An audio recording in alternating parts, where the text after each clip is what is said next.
Ja të kemi sërish së bashku dhe sot do flasim për osteoporozën, e cila është sëmundja e heshtur e kockave. Do flasim për këtë temë me një ortopede normal, se me çfarë profili tjetër mund të flisnim, dhe unë kam kënaqësinë dhe nderin që studion të ndaj së bashku me doktoresh Anila Bellqish në Sheqerin. Doktoresh, faleminderit që jeni pjesë e emisionit tonë sot për të folur për këtë temë, e cila mendoj se si sëmundje është shumë e përhapur, por si informacion për këtë sëmundje ndoshta nuk ka mjaftueshëm. Mirë se ju gjeta Argjira. Shumë mirë rekapitulove e përmlodhe si hyrje. Po, osteoporoza është sëmundje e dendësisë të ashtit, ku përveç se humbjes të kalciumit, kemi edhe humbjen e pjesës të matriksit të ashtit, do të thënë pjesës të butë të ashtit, me çka neve e kompenzojmë me materiale bifosfonate, të cilat pastaj i shtojmë edhe shtesën e vitaminës D dhe preparateve të kalciumit, të cilat gjenden edhe në ushqim, mirë po edhe në mënyrë farmaceutike të prodhuara. E tani, nga këndvështrimi im, do të kisha thënë se osteoporoza është edhe një nga sëmundjet moderne, ku manifestohet për shkak të ndryshimit të shprehive të përditshme të cilat i kemi ne. Dhe në qoftë se para 50 vjetëve osteoporoza ka qenë si sëmundje vetëm se e targetuar ose si sindrom në kuadër të disa sëmundjeve, tani për shembull paraqitet edhe në moshat më të reja, edhe si sindrom, mirë po edhe si sëmundje për shkak kryesisht të palëvizshmërisë ose për shkak të ritmit jetësor të cilët ne kemi në pozitë zyrtare, në zyra, në hapësira të mbyllura dhe në pozita të ulura më shumë se 8 orë. Për shembull, më përpara aktiviteti fizik i njeriut ka qenë gjithkohës në hapësirë të hapur, ndërsa tani është në hapësira të mbyllura. Kjo vlen edhe për moshat fëmirore, në qoftë se flasim, sepse ndërtimi i ashtit si dhe fortësia dhe e gjithë sistemit lokomotor, në qoftë se folim si të rësi, do me thënë, bëhet prej nga moshat më të reja.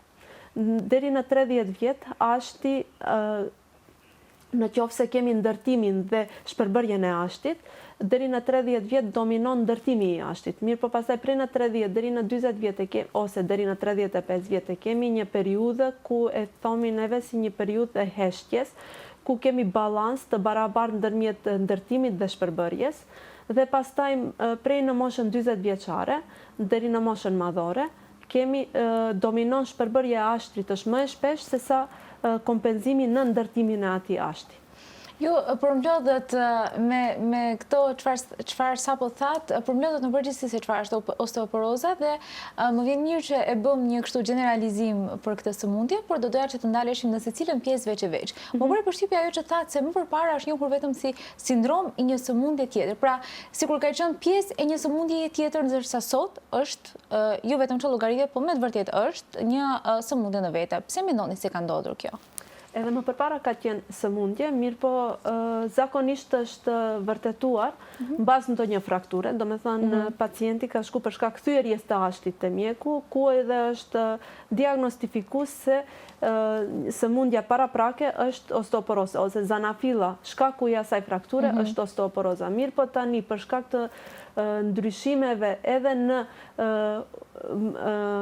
përbërjen e ushqimore të cilën e konzumojmë dhe aktivitetit fizik, neve kemi edhe probleme të sëmundjes të gjendrës tiroide, të cilët diagnostifikohen në kohë të gjendrave paratiroide, dhe këtu në moshën më të re manifestohet osteoporoza si sindrom. Do me thënë, nuk është sëmundje fillestare, nuk është problemi në kvalitetin e ashtit ose në gabimin ose të themi dëmtimin e balansit midis ndërtimit dhe shpërbërjes të ashtit në atë aspekt, mirë po kemi probleme primare, të cilat janë të tiroidës dhe paratiroidës, që i njohim si dirigjenta të organizmit, dhe ata japin signale të gabueshme të cilat e marrin kalciumin prej ashtit. Do me thënë, nuk lejojnë që kalciumi të deponohet në asht dhe ashti të fiton atë fortësinë të cilën e ka si karakteristik organike. A është osteoporoza një sëmundje reversibile? Është edhe e kontrolluar. përderisa një person miret me aktivitet të rregullt fizik, neve në regjimin ton terapeutik, përveç se barrave farmaceutike dhe regjimit dietal ushqimor të cilin ne preferojmë, gjithashtu kryesore e kyqim edhe aktivitetin fizik të atij personi. Me këtë dëshmohet edhe personat të cilët kanë qenë gjatë periudhës jetës të tyre fizikisht aktiv, do me thënë njerëzit të cilët janë marrë me punë në ndërtimtari, personat të cilët janë marrë me punë në formë të bujkut, do me thënë në fusha ose me të themi në terene të hapura, ku kanë qenë vazhdimisht të eksponuar në diell. Gjithashtu personat të cilët kanë hapësirë të madhe në oborin e shtëpisë dhe me mirëmbajtjen e oborit, karakteristike për gjinin femnore për shembull kjo, ata femra dhe ata meshkuj nuk kanë probleme me osteoporozën.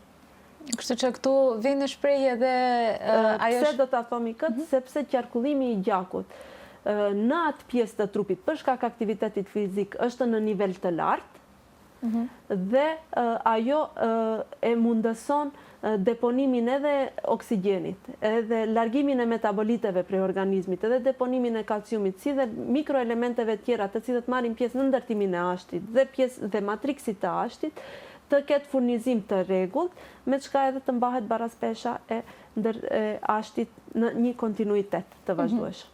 E bët ju më herët një krahasim mes burrave dhe grave, ndoshta se gratë zakonisht jo gjithmonë merren edhe me punët të cilat e morët ju si shembull, për shembull këto gjërat e oborit, ndërsa burrat janë më tepër të ulur gjatë gjithë kohës, pra janë në punë më të cilat kërkojnë që të mos kenë ndonjë aktivitet të madh fizik. A ka dallim mes grave dhe burrave ditëve të sotme në shfaqjen e osteoporozës apo dhe pasjen e kësaj si sëmundje? Nëse në të kaluarën osteoporoza është etiketu si sëmundje vetëm e gjinisë femrore. Të rrallë kanë qenë personat të gjinisë maskullore të cilët kanë lëngu prej osteoporozës. Sot dihet se osteoporoza si sëmundje është sëmundje të dy gjinive. Do me thënë nuk zgjedhën gjini, mirë po më së shumti është e lidhur me shprehit e jetës, si dhe kemi rastin edhe gjenetik ku është e trashëguar, mirë po akoma nuk është e njoftur organogeneza ose nuk është e njohur zanafilla se prej ku fillon ajo sëmundje në qoftë se është sëmundje gjenetike.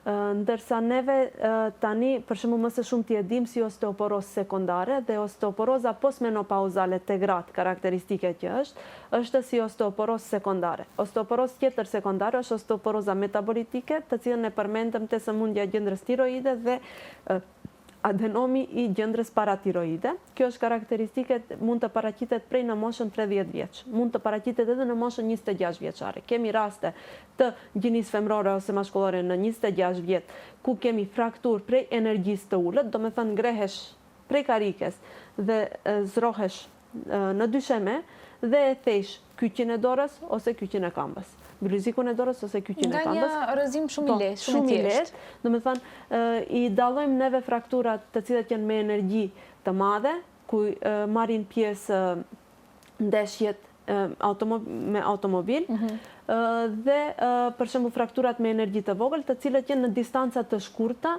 në do lëvizje të themi, humbje të baraspeshës në kushte banale. Në qoftë se mund ta përshkruajmë në këtë mënyrë. Dhe te këto pacient duhet të bëhen investigime më të thella, me çka çdo herë duhet të kemi një laboratori biokimike, duhet të bëjmë një rentgen të asaj pjesë të trupit ose të gjithë trupit dhe gjithashtu duhet të bëhet edhe densidometria, e cila është një nga metodat më të sofistikuara DEXA skenit të cilën e themi, ku e tregojmë dendësinë e ashtit në të gjithë organizmin, kryesisht në boshtin kurrizor dhe në legenin bashkë me ijet, pse se këtu është pika e peshës më të madhe trupore në një qendër.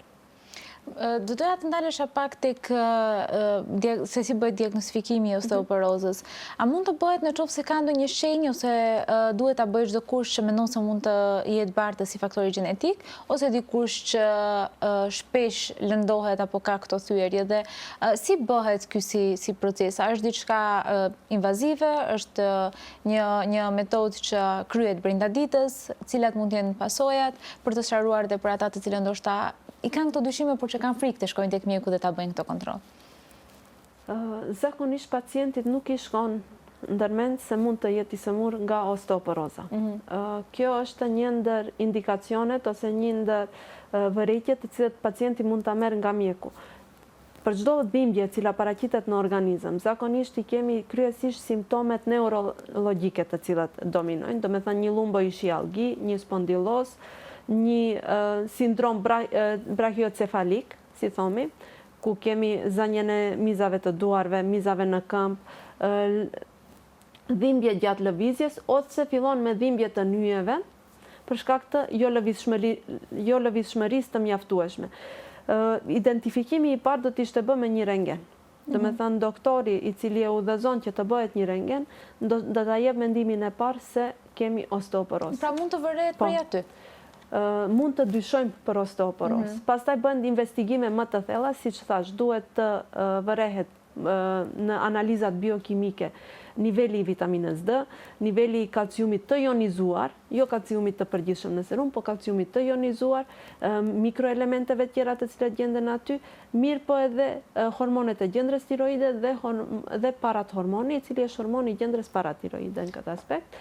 Për të sqaruar këtu, do me thënë edhe mjeku duhet që të ketë parasysh apo dhe pacientët që të marrin atë udhëzimin e duhur për të bërë këto analiza laboratorike, jo një analizë rutinë si gjithmonë, por nga një internist ose një endokrinolog, mundet ortoped, mundet doktor i mjekësisë fizikale, ta jepat. Mirë po, për t'i pasur rezultatet e këtyre gjërave specifike. Në qoftë se nuk i bëjmë hormonet, mundet edhe mjekuam. Do me thënë, tash bisedojmë se çdo gjë mund të fillon prej në nivelin e mjekut tam. Mjekuam është ai i pari i cili e detekton dhe pastaj e dërgon në nivel më të lartë, do me thënë e dërgon në specialitetin përkatës. Po? Të gjithë specialistët që i përmendëm deri tani janë specialistë të cilët mund të kontribuojnë në këtë aspekt, edhe mund ta shkruajnë terapinë paraprake. Pastaj duhet të simptomi tjetër si që përmendëm më herët, thamë se është fraktura ajo e cila i sjellën pacientët deri te mjeku. Edhe atëherës mund të vërehet. Mbas diagnostikës radiologjike, ku mund të jetë rentgeni, mund të jetë magneti, mund të jetë kompjuteri tomografik, kemi edhe densidometrin ultrasonografike, cila bëhet vetëm te shputa e këmbës. Është me një specifitet të diagnostifikimit edhe ndjeshmëri të diagnostifikimit deri në 70%, mirë po deksa skeni është gati se 98-99% siguri. Pra kjo është ajo metoda më e mirë dhe më e sigurt, e cila e jep diagnozën përfundimtare. Jo si diagnozë pune, po diagnozën përfundimtare, dhe në bazë të asaj udhëhiqemi se ai pacient a do t'i pijaj, do ta merr atë terapi në kozjatre prej 6 muaj, a do ta merr në kozjatje prej 5 vjet, mi po kemi raste dhe pacientët të cilët marrin bifosfonate edhe 10 vjet. Pastaj kemi metoda të ndryshme të terapisë, deri që tash përmenda suplemente. Mi po neve kemi edhe si terapi më të re, kemi terapinë e antitruptave monoklonal, të cilët i targetojnë qelizat, të cilët bëjnë shpërbërjen e ashtit, dhe ua ulin funksionalitetin atyre, me çka ndihmojnë në qelizave të cilët e ndërtojnë ashtin të mirëmbajnë fortësinë e atij ashti, për shembull. Përpara se të kalojmë tek e gjithë procesi se si bëhet terapia, doja të ndalesha pak tek shenjat e para. Përveç frakturës, a ka ndonjë shenjë tjetër që mund të indicojë dikë se mund të jetë me osteoporozë? Ose nuk ka diçka kështu që... Shkurtimi i organizmit.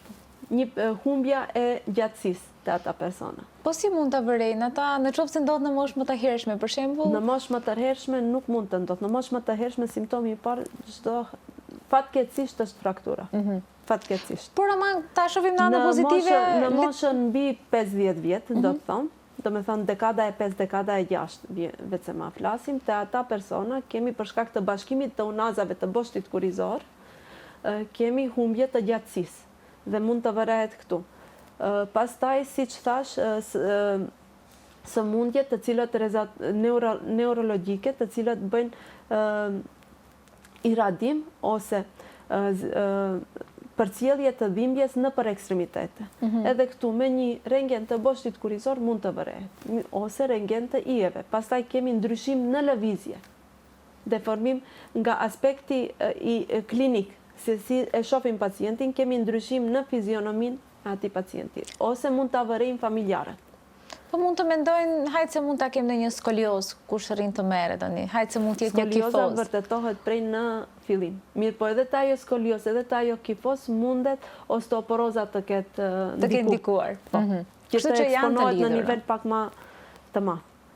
Përmendët e më herët se mund të shfaqet edhe tek mosha deri 26 vjeç. Cila është mosha më e re kur mund të shfaqet osteoporoza? Këtu paraqitet si sindrom. Këtu paraqitet si simptom. Nuk e kemi si sëmundje primare. Do të thotë është në kuadër. Është në kuadër të adenomit të gjendrës paratiroide, është në kuadër të sëmundjeve të gjendrës tiroide, siç është sëmundja e Hashimotos, pastaj kemi hipertiroidizmi. Pse kalciumi ose kalciumi ionizum është një nga elementet kryesore që merr pjesë në të gjithë ciklet biokimike të cilët ndodhin në organizmin e njeriut, qoftë ato anabolike, qoftë ato katabolike. Kur nuk e konzumon, do me thënë, kur nuk e kemi mjaftueshëm në gjak dhe nuk mund të ajo të sigurohet nga sistemi digestiv nëpërmjet të konzumimit nga ambienti i jashtëm. Kalciumin e ionizuar organizmi e merr nga depoja në eshtra. Edhe kështu na i dobson ato. Kjo është edhe patogeneza e zanafilës ose smundjes të gjendrës paratiroide dhe gjendrës tiroide. Po e njëjta është edhe për osteoporozën primare. Në osteoporoza postmenopauzale kemi uljen e nivelit të estrogenit. Siç e din, kur ulet niveli i estrogenit, karakteristikat e gjinisë femnore bëhen të përafërta me karakteristikat e gjinisë mashkullore sa i përket sistemit kardiovaskular. Do me thënë, ulet niveli i qarkullimit të gjakut në ato pjesë. Qarkullimi i gjakut dominon në organet vitale dhe çdo herë, për shembull, kur sehet lëkura edhe sistemi lokomotor. Sistemi lokomotor, nëse nuk është në lëvizje, nuk kemi qarkullim të sforcuar të gjakut aty. Po ta marrim edhe estrogenin si një nga hormonet e cili bën perfuzion të qarkullimit të gjakut më të madh në sistemin lokomotor, atëherës këtu kemi një ndërlidhje patofiziologjike e cila e dëshmon se si humbet kalciumi prej gjakut, prej sistemit eshtror, skeletor. Nga vetë trupit, nga vetë organizmi, do me thënë. Sa kohë pas menopauzës mund të vi kjo si pasojë? Simptomet e para mund të paraqiten edhe në 1 vjet. Do me thënë aq herët? Po, 1 vjet mbas menopauzës. Mirë, po kemi raste kur paraqitet edhe 5 vjet. Këtu dallimi midis njënës grua dhe gruas tjetër është edhe stili i jetës. Do me thënë, te meshkujt, prapë stilit të jetës, te meshkujt, po edhe te femrat, sëmundja paraqitet 1 vjet mbas pensionimit, do të kisha thënë. Për shkak të aktivitetit fizik, ndron bioritmi i përditshmërisë të ata persona, edhe mbas 1 vjeti manifestohen simptomet. A mund të parandalohet osteoporoza? Po. Kjo është përgjigjja që duam që të dëgjojmë për çdo sëmundje në fakt. Rezitja, do të kishim thënë, do me thënë qëndrimi në ambient të haput, ku kemi prodhim të vitaminës D në mënyrë natyrore, ajo është nëpërmjet rrezeve të diellit kur bie në kontakt me lëkurën, konzumimi i ushqimeve të shumëllojshme në këtë aspekt, edhe aktiviteti fizik. Do doja të ndalesha pak tek dielli, sepse ne nuk e di pse e kemi këtë, por duam që t'i ikim diellit. Pra, kur gjatë muajve të verës, gjatë kohës kur është UV-ja më e lartë dhe kur ne duhet që të shijojmë diellin, t'ia marrim të mirat diellit, ne i ikim, themi është shumë vap, më mirë s'po dal fare. Por që në fakt na nevojitet si parandalim për shumë sëmundje të tjera. nuk do të kisha thënë vetëm verës. Do me thënë, kemi gjatë gjithë periudhës... Absolutisht, po folim atëherë kur e evitojmë, se kur e shohim në muajt e dimrit diellin... vetëm se i lëkurës, të ftyrës, të duarve dhe të këmbëve, do me thënë, jo të gjithë trupit, po mjafton vetëm eksponim 20 minutësh i lëkurës, të fytyrës, të duarve dhe të këmbëve, bën një mirëmbajtje të vitaminës D në serum. Kështu që vetëm aq mjafton. Mirë po, në qoftë se neve vazhdimisht e mbulojmë lëkurën, nuk e lam lëkurën të ajrose, qoftë mbajmë dorza ose gjithkohës jemi të veshët dhe nuk jemi në kontakt direkt me diellin, lëkura ajrose të jetë në kontakt direkt të diellit, neve i vendojmë bariera ku nuk mundet të depërtojnë rrezet e diellit dhe të aktivizojnë në mënyrë natyrore atë vitamin. Për çat stimulojmë që këto persona pikë së pari të bëjnë konzumimin e suplementeve ushqimore.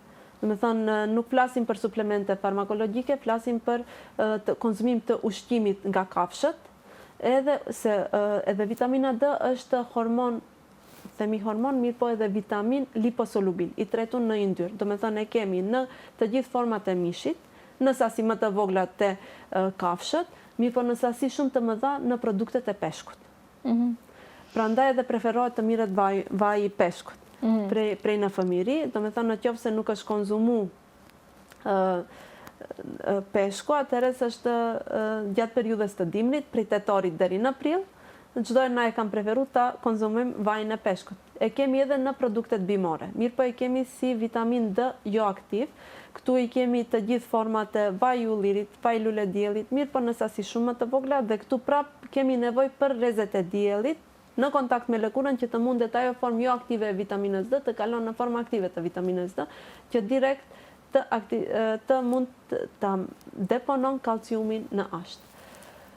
Opsioni tjetër është suplementet farmaceutike, ku e kemi tani, për shembull në qoftë se para 10-20 vjetëve, 400 njësi internacionale, kanë qenë të mjaftueshme për konzumim ditor të vitaminës D, neve tani e kemi 10 fish të shtuar atë njësi, si njësi optimale të cilët organizmi duhet të konzumon çdo ditë.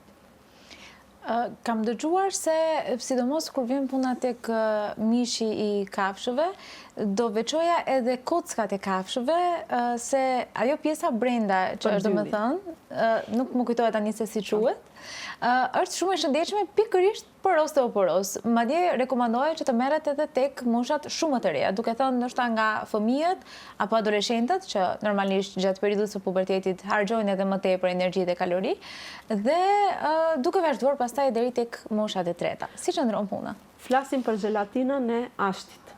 Me gjuhën popullore. Gelatina e ashtit, ndryshe është domethënë një lëng magjik, ashtu e quajnë. Është ajo në fakt është palca kockore, e cila është e pasur me qeliza hematopoetike, si të themi, me qeliza am, të cilat ndihmojnë regenerimin.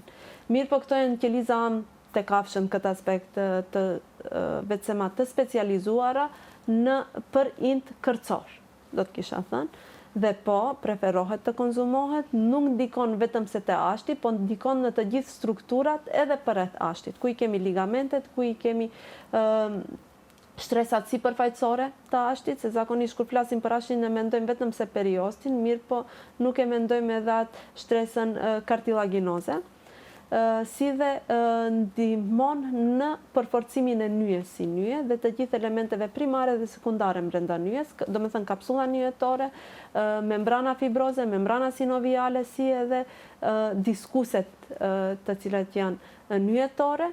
Për shembull të gjunjët i kemi si meniskuse i njohim, mirë po të unazat e boshtit kurizore i njohim si diskusi intervertebral.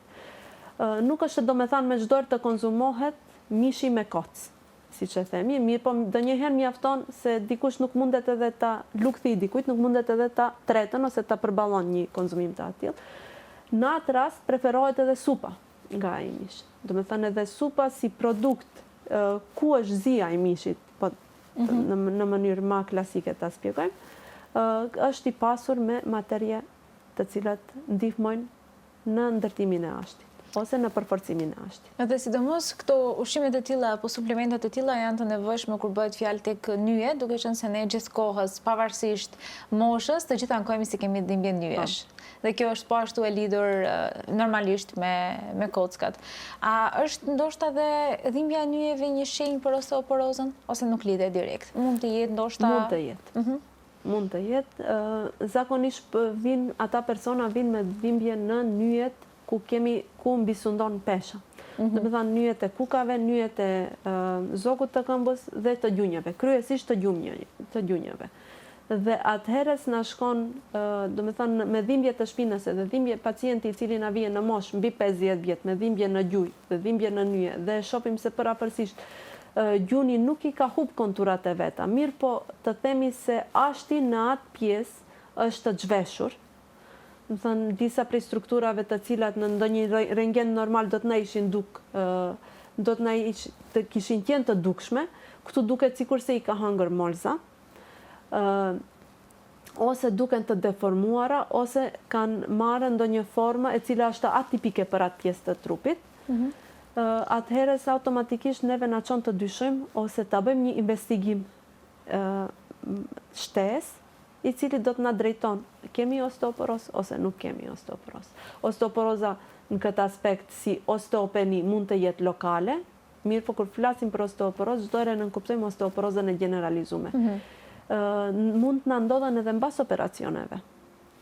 Zakonisht, ajo nyje e cila 6 javë nuk lëvizën, për shembull kemi një thyerje ose kemi një ngjeshje dhe kemi venduar pjesë të trupit në llonget brenda 6 javëve, ose kemi mbajt ma shumë se 6 javë dhe nuk kemi bë aktivitet fizik, fillimisht terapi fizikale, ne kemi zvoglu qarkullimin e gjakut në atë pjesë të trupit, me çka kemi bë atrofi të muskulaturës, mirë po edhe e kemi dhanë signalin ashtit se nuk duhet të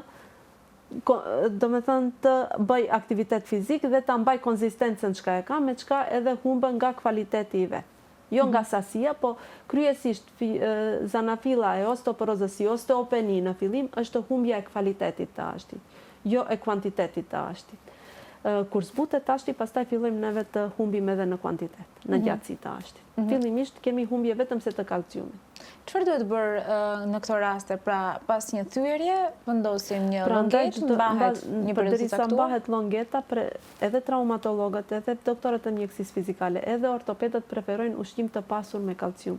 Do me thënë, produkte qumshtore, qumësh dhe produkte qumshtore, kryesisht urdhën, pastaj kemi gjizën, të cilët kanë depo të kalciumit, të cilët mund t'i shfrytëzojnë organizmin. Me shënë se s'mund t'a bëjë pjesën e aktiviteteve fizike, të pak në të bëjë pjesën e të ushqyrit. Edhe aktiviteti fizik në çfarë do pozite të jetë nyja, të kemi në nyjet proksimale dhe distale së paku aktivitet fizik, nëse jo aktiv, pasiv.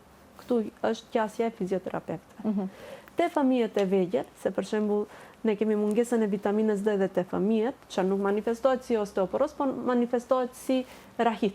Do të thënë ashti i butë te fëmijët është rahit. Ne i edukojmë prindët, ndoshta do të thomi nënën, po edhe gjyshen, se cilët ushtrime pasive duhet t'ja bën foshnjës edhe fëmijut, që të mund të kemi qarkullim të gjakut të mjaftueshëm në atë pjesë të trupit, që të mos kemi dobësim të ashtit si ashtë. Kështu që duhet të kemi parasysh dhe të gjitha ata të cilët janë... Mesazhi të cilin dua ta dërgoj është se nuk mjafton konzumimi i preparateve të ndryshme të kollagenit, preparateve të ndryshme të kalciumit dhe bifosfonateve ose antitruptave monoklonal, në qoftë se nuk kemi aktivitet fizik. Duhet këto dy gjëra të na shkojnë në simbios. Të jenë të kombinuara. Tani, dikush që vuan nga osteoporoza, po thot në këto momente mund të mendoj, okej, do bëj aktivitetin fizik, do kujdesem të për ushqimin, por çfarë mund të bëj tjetër që t'i ndihmoj vetes? Çfarë trajtimi tjetër mund të ketë? Gjumi. Gjumi. Tani kjo besoj se është lajmi më i mirë. Po, gjumi duhet të jetë i rregullt se sëmundja moderne e rinis, osteoporoza e cila na paraqitet në thojza, në rini, në moshën prej në 35 vjet ku ai mashkull ose ajo femën prej 35 deri në 55 vjet jenë si motor i forcës punëtore dhe paraqiten me dhimbje, me dhimbje të eshtrave, sëmundje neuropatike, neurologjike, pastaj sëmundje të gjendrës tiroide, kemi për shkak të disbalansit të gjumit. Do me thënë, në periudhën kur organizmi pushon, qarkullimi i gjakut, përveç se kur është në lëvizje, do të thënë qarkullimi i gjakut dominon në lëkurë edhe në eshtra edhe në periudhën kur organizmi pushon. Kështu që duhet të kemi parasysh se edhe një gjumë i shëndetshëm është mjaft i rëndësishëm për shëndetin dhe mirëqëndjen tonë të përgjithshme. Doktoresh, ne përgjatë emisioneve tona kemi dhe një rubrikë që quhet Pyet mjekun, ku shikuesit tanë kanë drejtuar disa pyetje deri tek ju, pra nga rastet e tyre personale. Dikush ka pyetur, nuk pata asnjë dhimbje derisa u rrëzova leht në shtëpi dhe theva dorën. Si është e mundur që kockat të jenë kaq të dobta pa shenja më herët? Ajo edhe që e përmendëm deri më tani. Në këtë aspekt muskulatura ka qenë e fortë. Ka kompenzimin e ashtit e ka bë muskulatura. Në moshën mbi 50 vjet, kur e kemi vetëm si osteoporozë sekondare. Ata femra ose ata meshkuj që i shohim në konstitucion duken tepër të shëndosh dhe kanë një masë muskulore të shëndosh. Mirë po, kemi mungesën e kalciumit, qoftë për shkak terapisë të cilën e kanë marrë për sëmundje kardiovaskulare, këtu dominojnë edhe sëmundjet e sistemit respirator. Do të thënë neve një preparat kundër alergjik, antialergjik në qoftë se marrim, neve njëkohësisht e humbim edhe sasinë e kalciumit të cilën e kemi në rezervat tona. Kështu që duhet ta kompenzojmë ato. Apo? Gjithsesi këtu vije roli i mjekut tanë. Personi i pari cili është në kontakt me atë pacient ose me njeriu si pacient është mjeku am dhe këtu vije dhe roli i mjekut tanë. Për çdo terapi e cila organizmi i njeriut, çdo organizëm nuk është i krijuar që të jeton me suplemente ose me terapia të ndryshme. Çdo ilaç, në qoftë se teprohet, kalon në helm. Në këtë aspekt, në qoftë se shkojmë me atë parim, duhet të kemi parasysh se përderisa konzumojmë diçka, ne humbim diçka tjetër. Kështu që duhet të kemi kujdes për balancin e asaj që marrim dhe asaj që mund të harxojmë. Një pyetje tjetër thotë, kam humbur disa centimetra gjatë viteve dhe shpesh më dhem shpina. A mund të jetë kjo osteoporozë dhe pse nuk kam patur ndonjë frakturë? Pra nuk ka patur frakturë, frakturat e boshtit kurizor, si simptom është kjo që e përmendëm dhe ne më herët. Shumica e pacientëve më thonë, po unë nuk kam frakturë. Mendoj kërkush nuk më ka thënë. Thonë, shifet në rentgen se është frakturë. Karakteristik për frakturat e boshtit kurizor, e unazave të boshtit kurizor, është se janë fraktura kompresive. Ajo do me thënë fraktura ku nuk kemi zhvendosje të fragmenteve, mi po vetëm se kemi shtypje. Në atë aspekt, ajo unazë e boshtit kurizor, kryesisht unazat lumbale, humbin në densitet edhe humbin në gjatësi. Këtu edhe jenë ato centimetrat ose milimetrat të cilët kanë ndikuar që të ulet gjatësia atij personi, ose asaj, dhe kjo shifet mirë në magnet, kjo shifet mirë në kompjuter dhe gjithsesi shifet në densitometri. Mirë, po teknologu i cili e bën atë DEXA scan duhet ta ketë parasysh edhe këtë gjë. Sepse në qofse në do me thënë rezultatet e osteoporozës fitohen nëpërmjet një softveri. Edhe duhet teknologu i cili e pozicionon pacientin, duhet ata margjina t'i rregullon që të mund të jetë si të them, rezultati më i saktë. Çfarë do me thënë se kemi raste kur na vinë edhe shumë pacienta, mu më ka dalë se kam osteoporozë, ne i thomi nuk ke osteoporozë. Për shkak se nuk është i kalibruar aparati. Ndodhen edhe kjo, do me thënë neve kemi raste ku pacienti thot unë nuk kam osteoporozë, a ka osteoporozë se shifet në krejt, metoda tjera diagnostike se ekziston diçka, se aty ndodhen diçka në nivel të atij ashti. Mirë po me metodat densitometrike neve na del se ashti është i shëndosh, edhe në shumë ato raste është në listën pozitive se nuk është osteoporozë, mirë po ne japim terapi për osteoporozë edhe na humbin simptomet klinike. Do me thënë zhduket dhimbja, fitohet kapaciteti potencial për aktivitet, për vullnet në aktivitet të lirshëm, këto pacienta nuk lodhen. Do me thënë ato që s'kanë osteoporozë edhe nuk lodhen. Neve e kemi lodhjen si simptom kryesor për sëmundjet kardiovaskulare. Mirë po lodhja është dhe dhimbja është njëkohësisht edhe si simptom i osteoporozës. Këto pacienta kanë kapacitet që të mund në periudhë më të gjatë të funksionojnë. në atë aktivitet fizik të cilin e kanë marrë përsipër. Një pyetje tjetër thot, jam grua pas menopauzës dhe kam frikë sepse nëna ime kishte osteoporozë. A do të thotë kjo se dhe unë patjetër do ta kem? Faktori gjenetik është gjithmonë faktori gjenetik çdo herë është 1/4. I frikson të gjithë në fakt, në çdo aspekt, jo vetëm për osteoporozën, dhe gjithmonë është ajo pyetja, a do e kem dhe unë nëse e ka pasur prindi im ose gjyshrit? Neve mund ta kontrollojmë atë. Tash përgjigjja më e sa në këtë aspekt është sepse neve mund ta kontrollojmë atë. Mund ta kesh, mirë po mundet mos të paraqitet. Mund ta bartish me vete, ta përcjellish të gjenerata tjetër, mirë po mos paraqitet të ti për shkak stilit të jetës të cilin e kultivosh.